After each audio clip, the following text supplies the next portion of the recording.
Hello everybody, my name is Abdul Isi, this is my partner Jack Harbour, and we'll be representing Side Government. Today the resolution at hand is be it resolved, the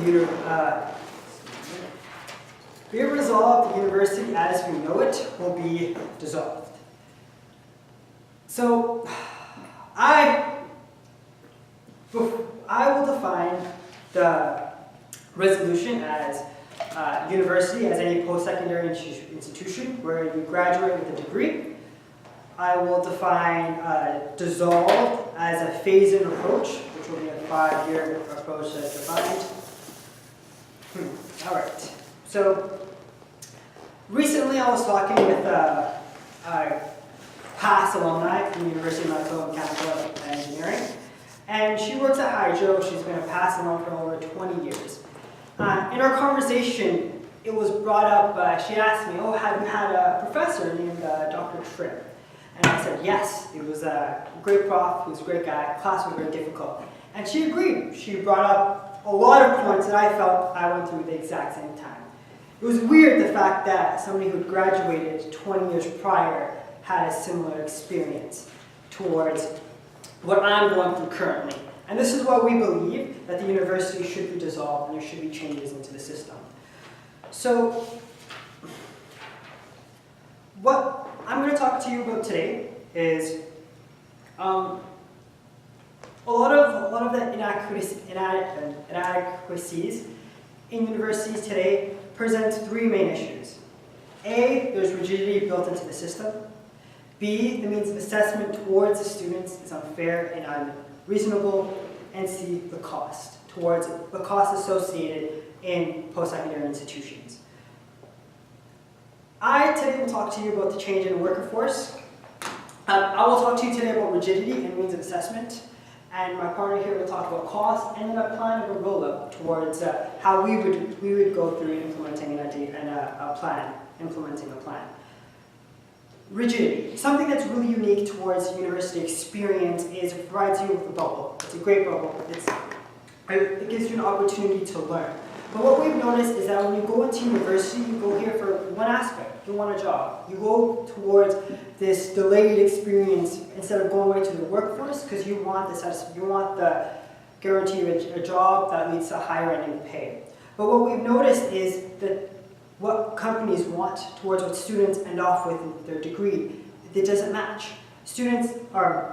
Many graduates end up spending their first few months in their work term learning exactly what the company wants. It's as if companies know that with what they're doing or with what they want.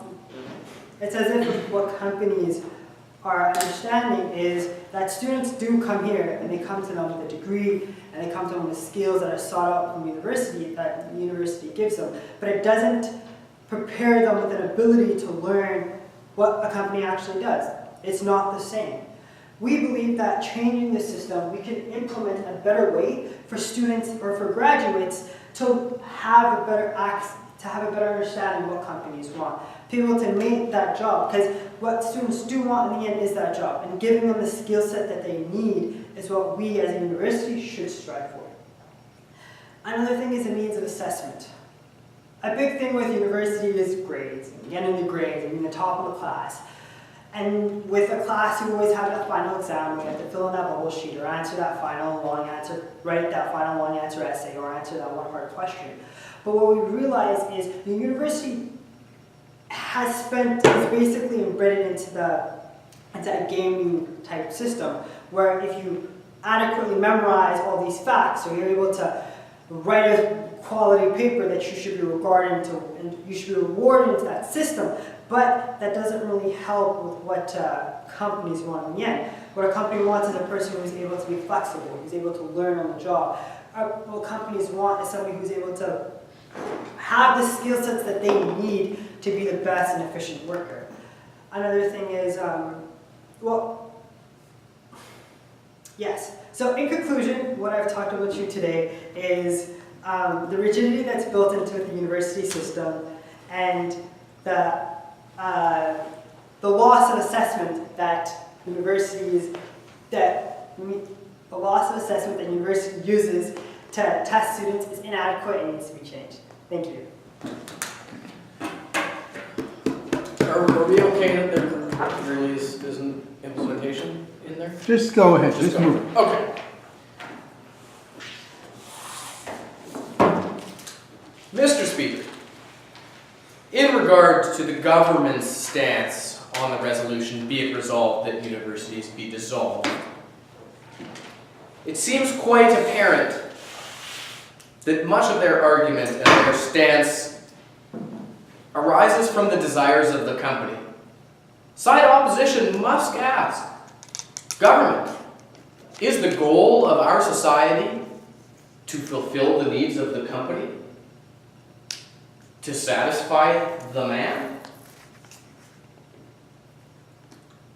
Side opposition would not argue that there are improvements to be made in the education system and that yes, employers do need to train employees out of post-secondary. There needs to be some rigor. But are we to dissolve and replace a system that has shown so much functional benefit to our society as Canadians with a system that purely satisfies a corporate entity? Side government brought up financial security as a main motivating factor for post-secondary education. Financial security, yes? So what benefits are you implying from university that don't directly correlate from getting a job? I'll get there. Thanks. Financial security is important, but there are many ways to obtain financial security that do not revolve around fulfilling the desires of a corporate entity. As we embark on the first decades of the 21st century, we have noticed a massive shift in economics, technology, even ethics and philosophy. There are many ways to skin a cat. The millennial generation has come to the very exciting realization that working a 9-to-5 for a traditional corporate entity is not the only way to financial security, nor is it necessarily the most efficient. As such, side opposition would like to ensure that as we move into the later stages of the 21st century, we engage, develop, and foster a society that is sustainable, that focuses on the rights of all and is inclusive, a just, pragmatic, and well-balanced society. Do we have a point of interest? So a question I had was, if you agree that in the 21st century, you don't exactly need a 9-to-5, and that society is changing, then does that not directly correlate to the fact that university does need to change? I'll get there. I don't think side opposition ever disagreed that, yes, perhaps there are changes in benefit, but dissolve? No. We have invested centuries in the development, construction, and organization of our universities and post-secondary facilities. In the dissolution of anything, we must consider the cost-benefit analysis. The university that we stand within today is dependent on decades of future cash flows. Are we to throw those to the wind? What about scholarships and bursaries? How about partnerships and involvement with the business community? What about charity and volunteer efforts? How about the very event that we discussed this issue within today? Investment and cost-benefit analysis seems to have been wholly forgotten by side government. Is there a problem with the university fundamentally, or is there a problem with our perception of the university? To counter side government, the opposition would propose that it is indeed the latter. So, if we have a problem with the perception of the university, can we not develop a better strategy to improve that perception of the university that does not in any way include the dissolution of the university? Side opposition believes that the university structure, history, and engagement with, sure, the corporate environment is important historically, but there are methods to improve perception of the university and university environments that will be wholly more effective. Where the hell do I go from here? In terms of the bubble that side government mentioned, the goal of a job and the financial security, the rigidity, it seems that there is a bit of a disconnect in their argument, which side opposition will deal with to come. Thank you.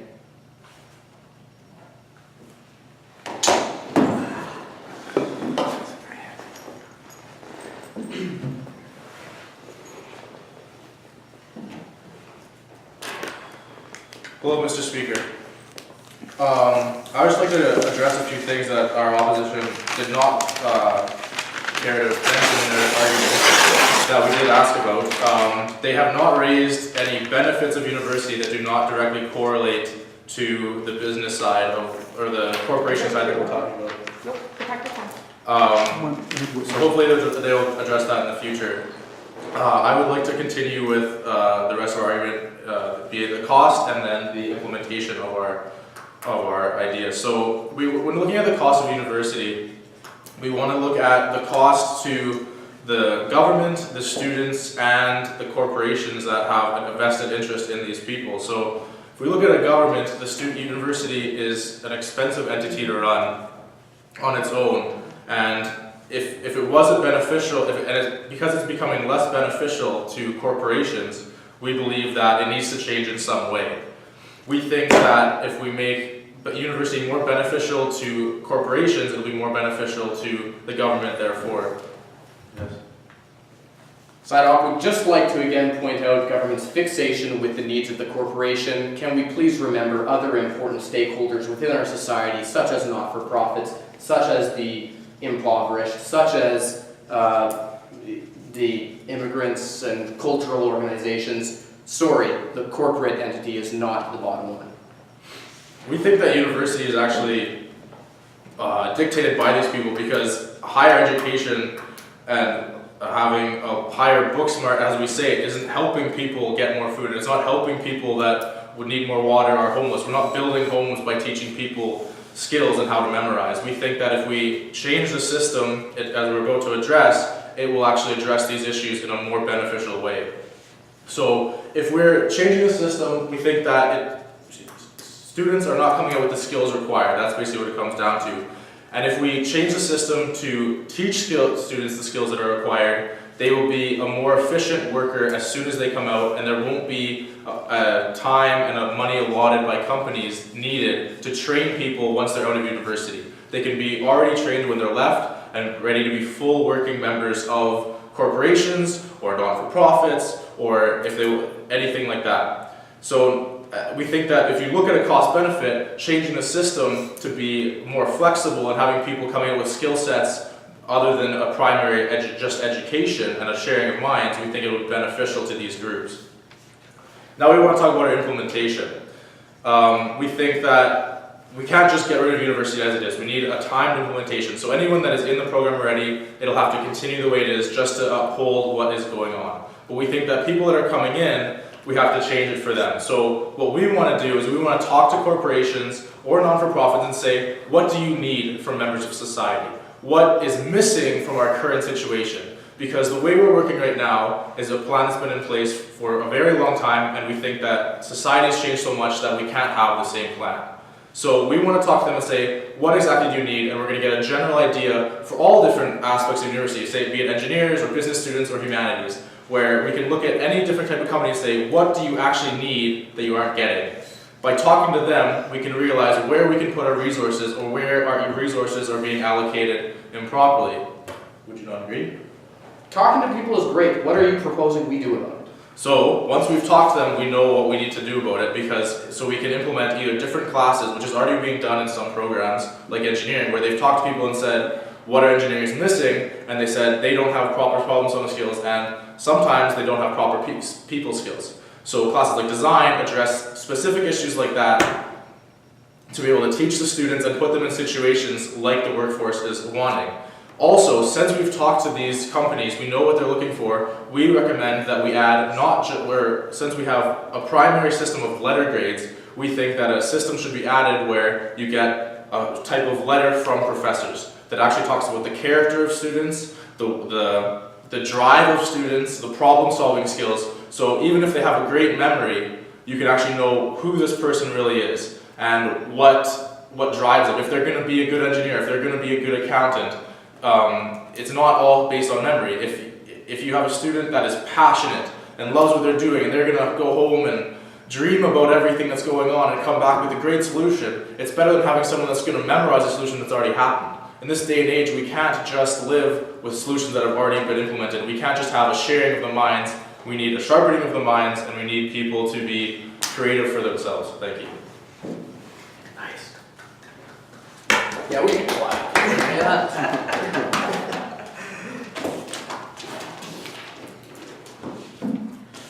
So side government brings quite a questionable implementation and cost plan along with other facts that have been stated here. The concern from side opposition is that side government says the means of assessment is not relevant. But we're going to say that teaching students how to write a proper paper, how to communicate, how to build critical thinking, problem-solving skills is not necessarily a good thing to have.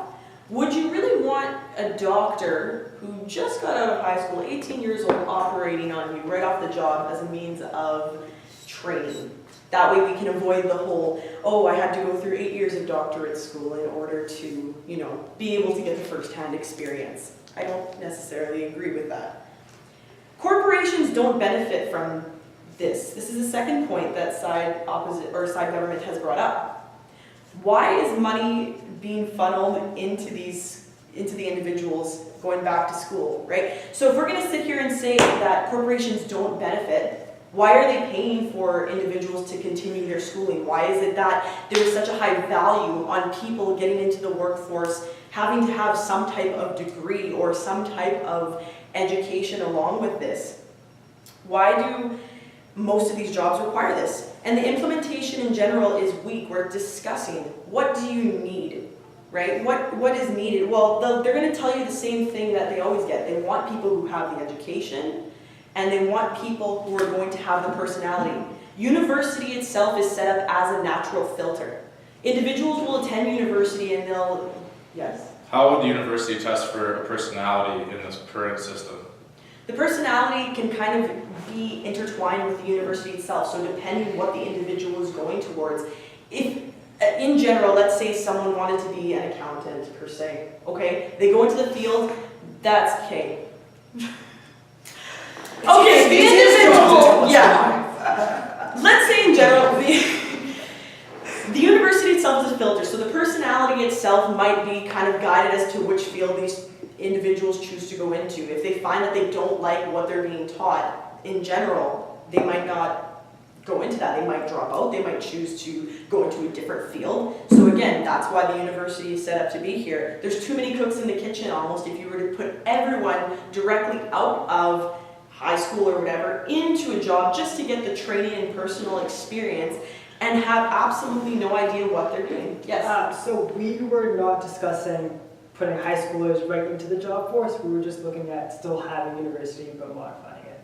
But even with the modification process, again, how are you going to say, yes, we can just take everyone and modify this so that people are getting experience, but don't universities already provide some form of education, and can't we say that 4 years of solid education or whatever it takes is not good enough, and that people can't get training within that time period itself? And the cost in general that you guys have proposed, that side government is proposing, is not quite doable. We're going to say that we're taking the entire university and its entity and dissolving it in order to put some other program in place. That's going to take time. That's going to take money. How exactly are you going to propose this? Is it going to be the government? Is it going to be the markets? These have not been addressed. These points are important and relevant because this is either going to cost taxpayers or it's going to end up costing private entities and the students themselves money. So, with this being said, let's take a minute to step back and see what has been discussed. Side government has discussed that they have concerns of rigidity, means of assessment, and they are very fixated on the idea of having costs being involved. So for the students, for the governments, there's a concern about how the corporations are benefiting currently from the university, and the implementation itself on asking what exactly needs to be done. And side opposition would like to propose the idea that in its entity, side government has not exactly addressed all the concerns. We don't know exactly where this is coming from, where the funding is coming from, how it's going to be dealt with. We don't necessarily know if the actual hybrid option that side government is proposing is going to be the best idea. We don't necessarily have a means to an end, and by taking everyone and putting them directly into the workforce, we can't necessarily say that we know if this is going to be a feasible end. So thank you very much. Yes. Extremely strong. Yes. Okay. Is it- You have 2 minutes. I thought I go last. No? No, opposition goes next. Yeah. We go next? Yeah. Oh, I don't know how this works. We've never gotten this far. yeah. We're in uncharted territory here, guys. All right. To reiterate on our last speaker,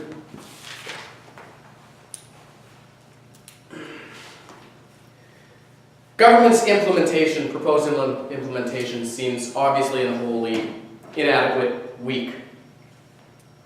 When they say talk to corporations, which again, they are fixated on as the be-all and end-all, what do we do once we talk to them and determine what their needs are? Which organizations do we open that level of discussion to? What process do we subject the students to in regards to these discussions? Where are the concerns of the community?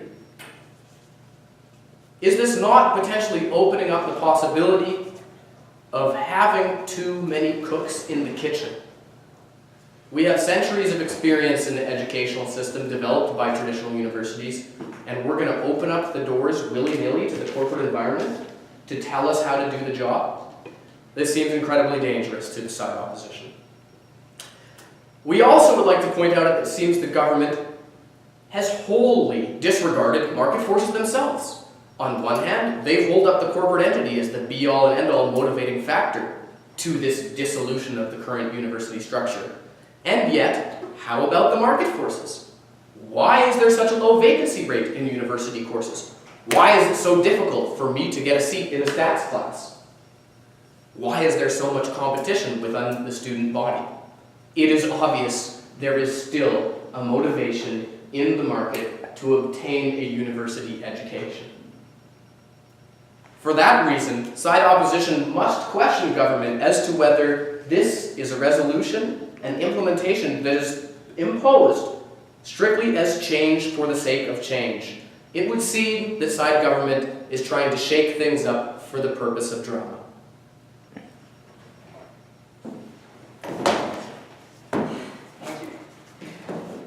So, Excuse me, Selena, you're excused.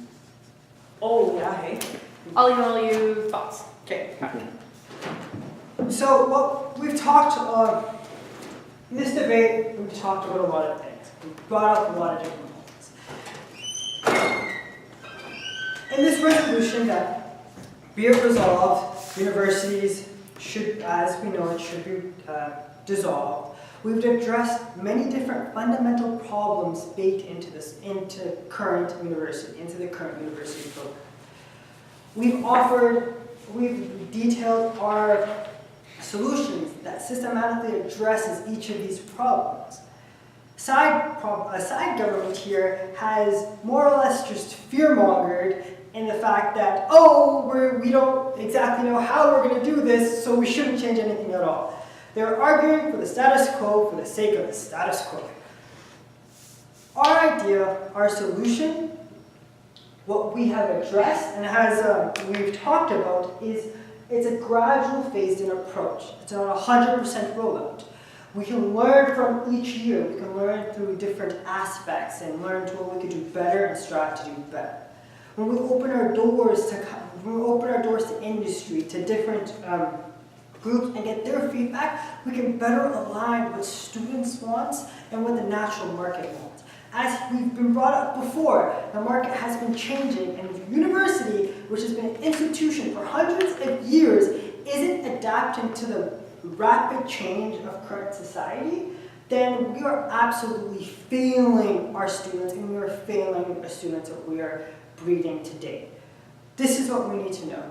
Proposing the solution must and will stand. Thank you.